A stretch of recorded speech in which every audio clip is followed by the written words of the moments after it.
You didn't see the timer, but Amanda just did a 15-minute talk in exactly 15 minutes. It hit 0 and she stopped. I can guarantee you won't get such performance from me. But I will try to keep it brief. For those who know me, usually I give a talk on the science of climate change. I'm most interested in how much has it warmed, and especially why it has warmed in recent decades, and what the level of warming we've seen means in terms of how much the climate system cares about the CO2 we're putting in the atmosphere.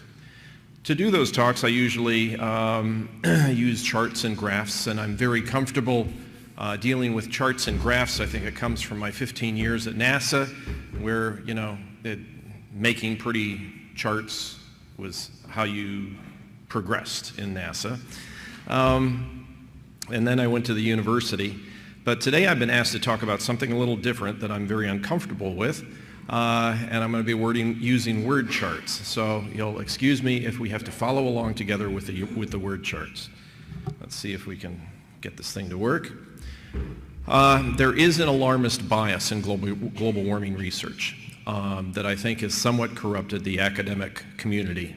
By academic community, I mean the portion of the academic community that does scientific research, but also those who teach what comes out of the science. Don't give my talk for me yet. Here, I'll get to it. Anyway, this bias, in my experience, is almost 100% funded by government, and it's based on desired policy incomes. During the lunch, which we're working up to after my talk, I'll tell a little story to back this up, but I won't waste my time with it right now. The government does have desired policy outcomes, and as far as the scientific community is concerned, you don't get money to study non-problems. So the scientific community wants to have problems to study, which means you convince Congress to give you a lot of money to study a problem. And if we're destroying the environment, and this is a long-term problem, that gives people like me the chance to have a career funded studying the problem. Now, this has led to sort of an unholy alliance between the government and the scientific community.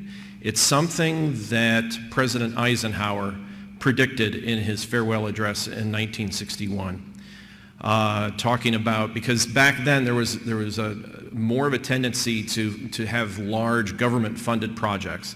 He said, "Today, the solitary inventor tinkering in his shop has been overshadowed by task forces of scientists in laboratories and testing fields, partly because of the huge costs involved." So think about these big $100 million or even billion-dollar climate modeling efforts.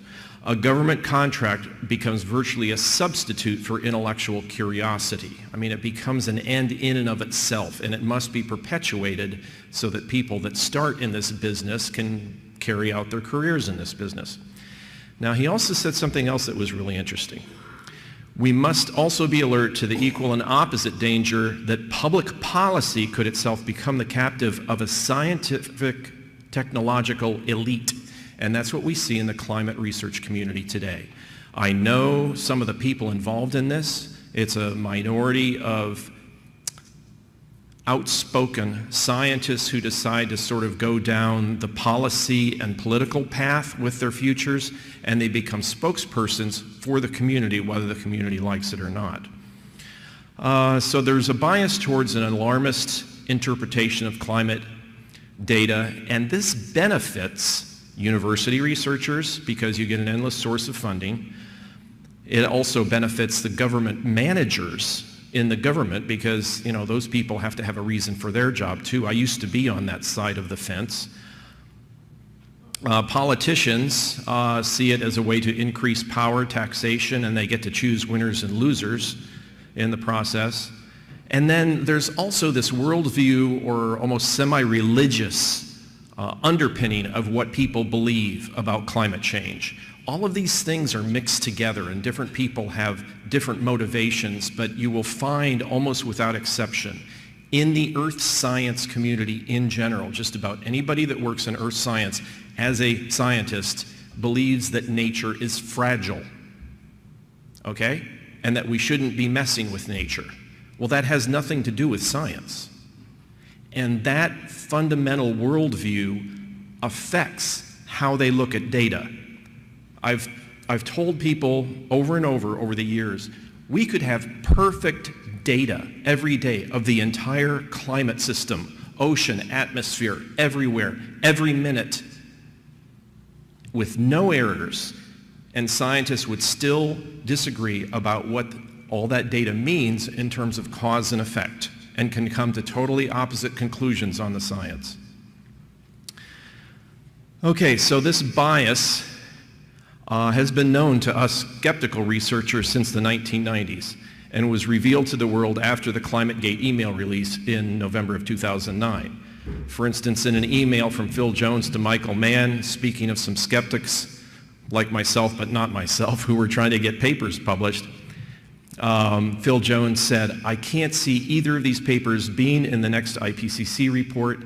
Kevin Trenberth and I will keep them out somehow, even if we have to redefine what the peer-reviewed literature is." This is bad behavior on the part of scientists. It's something we knew was going on, myself, John Christie, other credentialed and publishing skeptical scientists.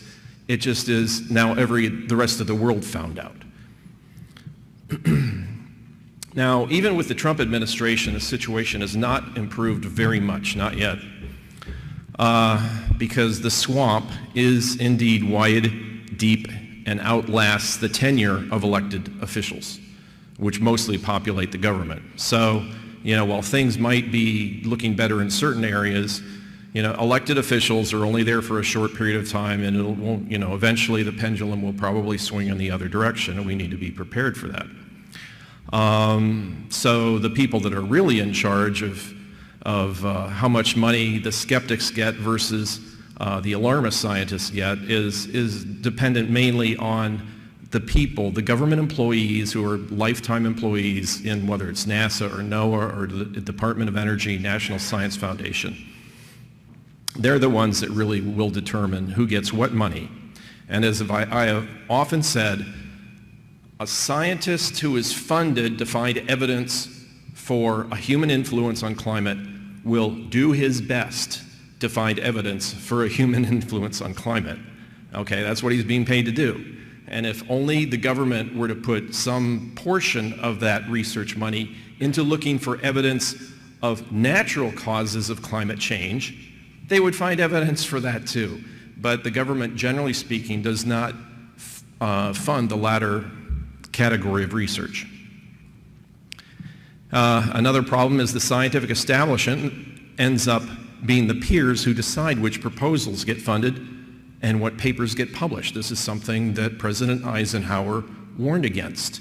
That once you get an entrenched group of scientists deciding which way things are going to go, that has a huge impact on what gets funded by the government, because the government just turns around and asks the scientists, should we fund this? And the scientists will say, yeah, that keeps us going. Well, is there any good news in scientific research in terms of bias? Well, at least the public isn't that concerned. In the latest Gallup poll of important problems facing the country, none of the 36 ones included climate change. The public really doesn't consider climate change to be on their radar screen. Sorry, I'm a meteorologist by training. The reason is global warming is so slight. The rate of global warming, even if you believe the climate models, which are currently running twice as hot as they should, even if you believe them, the rate of global warming really isn't quite enough for any human to feel in their lifetimes. Severe weather hasn't gotten worse. I don't care what the media says. Droughts, floods haven't got worse. Tornadoes have gotten better. This is all the science that this meeting wasn't about. I just thought I would point them out. So it's no wonder that the public isn't alarmed. So that's some good news, because ultimately The government, to the extent that the government, that our representatives follow what the public wants, the public still has some control.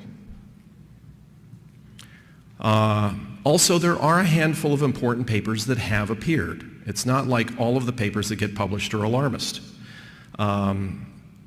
Lewis and Curry, Nick Lewis and Judy Curry, updated their calculations of how much warming we can expect from increasing CO2. And they come up with a number, and this is some of the best, most fundamental science, I think, that's been done with observations. They come up with a number which says that the climate models on which policy, energy policy is being based, are warming the Earth at twice the rate they should be. And that assumes all of the warming is due to humans. They make the assumption all the warming is due to humans, and still it's only warming at half the rate. That's the surface of the Earth and the deep oceans. So automatically the problem's only 50% of what the people are being told. And then what if that 50% is partly natural? Then it becomes even a smaller problem. These are things that are published. It's out there in the literature, but it's never mentioned in the media, so the public generally isn't aware of it. And one little piece of good news, in the last 25 years that John Christie and I have been doing this work, it's been harder and harder for us to get funding out of the federal government because we are now considered the enemy because we get the wrong answer in our research. Well, it's probably more than a coincidence that it's during the Trump administration that the Department of Energy has just funded one of our proposals. It probably wouldn't have happened without the current administration. So that's a baby step in the right direction. What's the bad news? The average age of credentialed climate scientists like myself who publish in peer-reviewed journals is now about 65 or 70. Somewhere in there. That's just my guesstimate. We're slowly dying off. I gave a talk on the French Riviera at the invitation of Peter Thiel a couple of months ago, and a Nobel Prize winning physicist who was sitting in the front row after I gave my talk said, "It's good that people like you are dying." Of course, he's 20 years older than me. He says, "It's good that people like you are dying because when you die out, then we can finally make progress on global warming." And he knows because he's taught 2 semesters of climate science. Oh. And there are no new skeptical researchers coming up through the ranks unless they stay in the closet, because generally speaking, you can't get a proposal funded from the federal government by making it overtly skeptical, okay?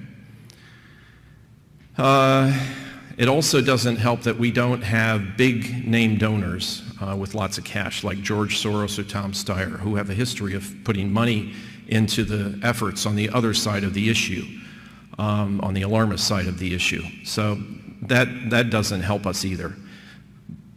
Petroleum companies don't have to fund us, okay? They don't fund us because they know everyone is going to need to go fill up their tank anyway. There's no point in them putting out ads on TV advocating for fossil fuels or hydrocarbon-based fuels, or maybe we should call it hydrofuels. If CO2 can be mischaracterized as carbon, right, by dropping the O, the oxygen, how about if we take hydrocarbons, drop the carbon, call it hydrofuels? There you go. Okay. So, at the end of my talk, I hope this isn't the end, this is a picture of John Christie, who is my co-researcher, co-worker, and also my boss, looking at one of the 7 bullets that was fired into our building a year ago on the weekend of the March for Science. And let's hope that's not the demise of the skeptics. Let's hope that's not the way we go out. And that's all I have to say.